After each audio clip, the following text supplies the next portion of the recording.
Hello, my friends! It's Brian Chatlin, your friendly neighborhood photographer, coming at you from the Batman on Film podcast. The authoritative, the definitive, the dead gum. It's been a long time since I've done one of these. It's been a year and a half. So, any major stressors going on? Any stories in your world? Anything new? Oh my goodness, I missed you guys. So, going back to the movies, if you're going back to the movies, what better way to do it than go back to the Matrix? See, that was a good segue. Kind of proud of that one. So went and saw the Matrix the other day and sat down last week and rewatched the entire trilogy. And my Lord, especially the first Matrix was beat for beat, line by line, scene by scene, flawless. It was amazing. And it's one of those movies where we all remember walking out of the theater and suddenly the world looks different. You see that cascading waterfall coming down just every surface, and it shifted everything. And the follow-up movies were a little convoluted, but they showed you things you've never seen before. And the third movie has visuals that have stuck with me for the last 20 years. And the Matrix movies definitely hold a special place in all of our hearts for those reasons. So does the new Matrix measure up? Well, I enjoyed it. It was fun. By the way, before I go any further, this is a no spoilers. I'm not going to say anything that wasn't in the trailers. Now, at the same point, I am going to chew out the people that made the trailers because you guys gave away way too much. Shame on you. So, without doing any spoilers, Carrie-Anne Moss and Keanu Reeves have a chemistry that is powerful and has been absolutely wonderful to see. And I would have liked to have seen more. There were some wonderful pieces that I would like to have lived in those moments for a little bit longer. It was amazing. You've got a great other cast of actors that have popped in. Quick side note, Yahya Abdul-Mateen as Morpheus was playing. He was having fun on that set, and I am here for it. And there were some fight scenes. There were some fight scenes that I really liked. Jessica Henwick as Bugs was fantastic. She is all over the trailers. She is owning the screen the entire movie. She is basically the lead. And how do you take the screen away from Keanu and Carrie-Anne Moss? Well done.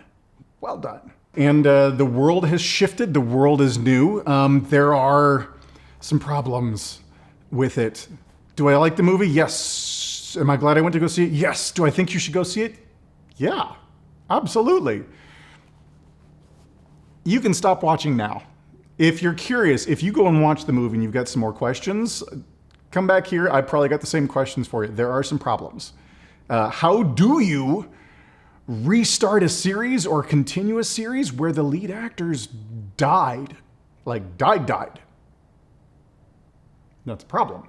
How do you make a series interesting where your lead had literally gotten to God mode?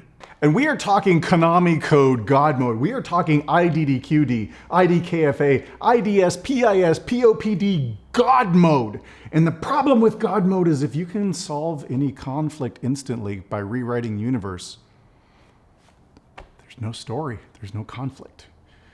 So that's a bit of a problem. How do you do that? They also came at the situation with some self-awareness, and I love that until you're so busy patting yourself on the back with self-awareness that you get lazy. And when I say lazy, we're talking why in Hollywood do bad guys always eat apples?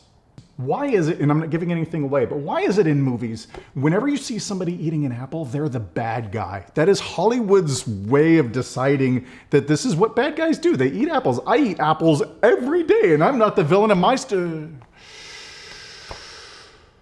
Oh, crap. I gotta make some phone calls. There's conflict in this. I'm not sure what it was. There are bad guys. I'm not really sure what their motivation was.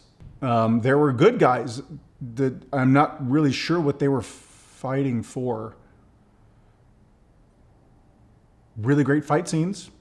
But to have a number of characters that I would like to have met, and by the end of the movie, I don't actually remember any of their names, is a problem. So how do I review this one? I really liked it, but there are some problems. So do I list out the pros and the cons? Well, that seems unfair because it was a fun movie.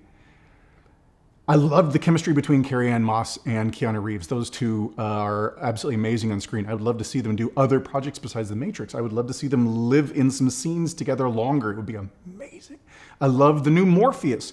Our new lead, Bugs, was fantastic. I loved her. There's a bunch of other characters that I wish I remembered their names. I would like to see more with them. The fight scenes were amazing. I loved some of the concepts. Like The Matrix still has the ability to throw things at you that are over your head. And that, I think, is how I'm going to sum up the cons. For a movie that throws concepts at you that are over your head, that are deliberately trying to hit you with vocabulary that you need to go maybe look up a little bit later on, they're also asking you for chunks of the movie to turn your brain off and just accept. And those two don't go well together in my brain. That's what was eating at me. That's what it was. That's what was eating at me out of the theater. I enjoyed the movie. I love it. I don't know that I'll be rewatching it in theaters, but I'm still going to recommend to all my friends that they watch it. But shut your brain off? On The Matrix? What? That's weird. This has been Brian Chatlin coming at you from Batman on Film. I am your friendly neighborhood photographer, and follow me on social media. I'm at Chatlin Photo on Instagram, and it's been really nice coming back. Got other movie reviews coming up soon. I'll see you guys soon. Bye.